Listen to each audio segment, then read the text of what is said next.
اگر کوئی شخص اپنی یونیورسٹی کے ایگزام میں نقل کر کے پاس ہو اور پھر اس کو ڈگری ملے اور اس کے بعد اس کو نوکری ملے، تو اب اس نوکری سے جو آمدن ہوتی ہے وہ حرام ہے کہ حلال ہے؟ اس میں دلچسپ بات ہے کہ مجھے آج ہی معلوم ہو کہ خواتین بھی چیٹنگ کر سکتی ہیں، ہم تو سمجھتے تھے مرد ہی کرتے ہیں۔ یہ بڑی افسوسناک بات ہے جی۔ اس کا مطلب یہی ہے کہ آپ جو کچھ بھی آگے کر رہے ہیں اس میں آپ مسئول اور جواب دہ ہو گئے ہیں۔ یعنی جب آپ غلط طریقہ اختیار کرتے ہیں اور اس کے نتیجے میں کوئی چیز حاصل کرتے ہیں تو اب وہ پاکیزہ نہیں رہی۔ تو اس کو پاکیزہ بنانے کا صحیح طریقہ یہی ہے کہ اپنا بھی جائزہ لیجئے اور یہ دیکھیے کہ واقعی آپ وہ اہلیت رکھتے ہیں جو کام کر رہے ہیں۔ اگر وہ اہلیت آپ کے اندر پیدا ہو گئی ہے، وہ اہلیت آپ نے حاصل کر لی ہے، چلیے بعد میں ہی حاصل کر لی ہے، تو پھر آپ کی کمائی جائز ہوگی۔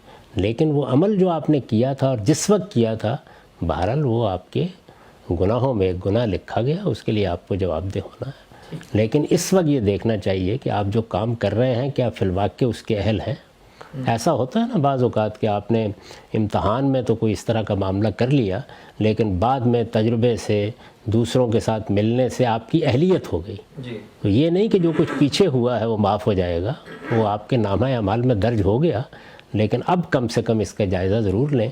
اور اگر اندازہ ہوتا ہے کہ اس وقت بھی آپ نے جو پائلٹ کا لائسنس لیا ہوا ہے وہ جعلی ہے اور آپ اس وقت بھی اس کی اہلیت نہیں رکھتے، تو پھر اس کا ازالہ کریں۔